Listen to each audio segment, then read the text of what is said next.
प्रलंब असुर का वध।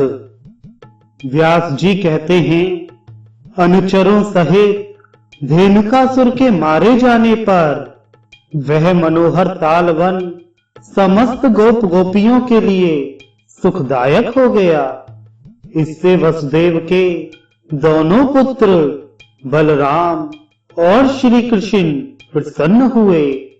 वे दोनों महात्मा छोटे छोटे सींगों वाले बछड़ों की भांति शोभा पा रहे थे। कंधे पर गाय बांधने की रस्सी लिए वनमाला से विभूषित हो वे दूर दूर तक गौएं चराते और उनके नाम ले लेकर पुकारते थे। श्री कृष्ण का वस्त्र सुनहरे रंग का था और बलराम जी का नीले रंग का। उन्हें धारण किए वे दोनों भाई दो इंद्रधनुषों एवं श्वेत श्याम मेघों की भांति शोभा पाते थे। लोक में बालकों के जो खेल प्रचलित हैं, उन सबके द्वारा परस्पर क्रीड़ा करते हुए वन में विचरते थे। समस्त लोकनाथों के नाथ होकर भी वे इस पृथ्वी पर अवतीर्ण हुए और मानव धर्म में तत्पर रहकर मनुष्य योनि को गौरवान्वित करते थे। मानव जाति के गुणों से युक्त भांति भांति के खेल खेलते हुए वन में घूमते थे। कभी झूला झूलकर और कभी आपस में कुश्ती लड़कर महाबली श्री राम और श्री कृष्ण व्यायाम करते थे। उन दोनों को खेलते देख प्रलंब नामक दानव उन्हें पकड़ ले जाने की इच्छा से वहां आया। उसने ग्वाल बालों के वेश में अपने वास्तविक रूप को छिपा रखा था। मनुष्य ना होते हुए भी मनुष्य का रूप धारण करके दानवों में श्रेष्ठ प्रलंब ग्वाल बालों की उस मंडली में वे खटके जा मिला। वह राम और कृष्ण दोनों को उठा ले जाने का अवसर ढूंढने लगा। उसने कृष्ण को तो सर्वथा अजय समझा, अतः रोहिणी नंदन बलराम को ही मारने का निश्चय किया। तदनंतर उन ग्वाल वालों ने हरिणा क्रीडन नामक खेल आरंभ हुआ। यह बालकों का वह खेल है जिसमें दो दो बालक एक एक साथ हिरण की तरह उछलते हुए किसी निश्चित लक्ष्य तक जाते हैं। आगे पहुंचने वाला विजयी होता है। हारा हुआ बालक विजयी को अपनी पीठ पर बिठाकर नियत स्थान तक ले आता है। इस खेल में सब लोग सम्मिलित हुए। दो दो बालक एक साथ उछलते हुए चले। श्री दामा के साथ श्री कृष्ण, प्रलंब के साथ बलराम तथा अन्य ग्वाल बालों के साथ दूसरे दूसरे बालक कूद रहे थे। श्री कृष्ण ने श्री दामा को और बलराम ने प्रलंब को जीत लिया। इसी प्रकार श्री कृष्ण पक्ष के अन्य बालकों ने भी अपने साथियों को हरा दिया। अब वे हारे हुए बालक एक दूसरे को अपनी पीठ पर लादे हुए भांडीर वट तक आए और वहां से पुनः लौट चले। किंतु दानव प्रलंब बलराम को अपने कंधे पर चढ़ाकर शीघ्र ही उड़ चला। वह चलता ही गया, कहीं रुका नहीं।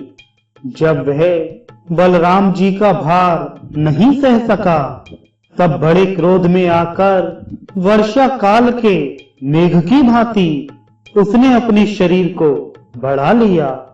बलराम जी ने देखा उस दैत्य का रंग जले हुए पर्वत के समान है।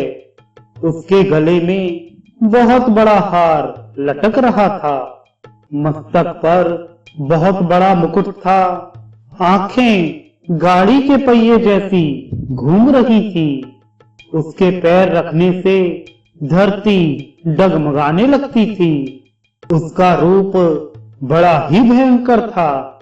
ऐसे राक्षस के द्वारा अपने को हरे जाते देख बलराम ने श्री कृष्ण से कहा, कृष्ण कृष्ण, इधर तो देखो, ग्वाल बालों के वेश में छिपा हुआ कोई दैत्य मुझे हर कर लिए जाता है।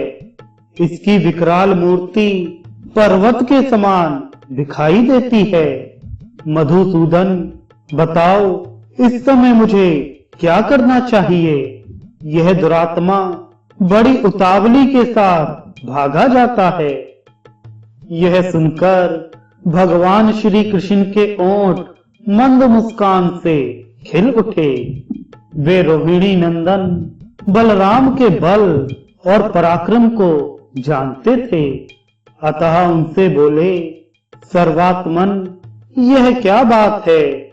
आप तो स्पष्ट रूप से मनुष्य की सी चेष्टा करने लगे। आप संपूर्ण गुह पदार्थों में गुह से भी गुह हैं। जरा अपने उस स्वरूप का तो स्मरण कीजिए जो संपूर्ण जगत का कारण, कारणों का भी पूर्ववर्ती, अद्वितीय आत्मा और प्रलय काल में भी स्थित रहने वाला है।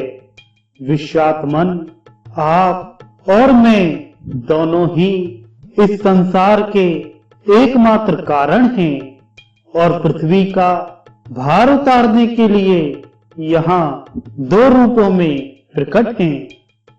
अप्रियात्मन, आप अपने स्वरूप को स्मरण कीजिए और इस दानव को मार डालिए। तत्पश्चात मानुष भाव का आश्रय लेकर बंधुजनों का हित कीजिए। महात्मा श्री कृष्ण के द्वारा इस प्रकार अपने स्वरूप का स्मरण कराए जाने पर महाबली बलराम ने हंसकर प्रलंबासुर को दबाया और क्रोध से लाल आंखें करके उसके मस्तक पर एक मुक्का मारा।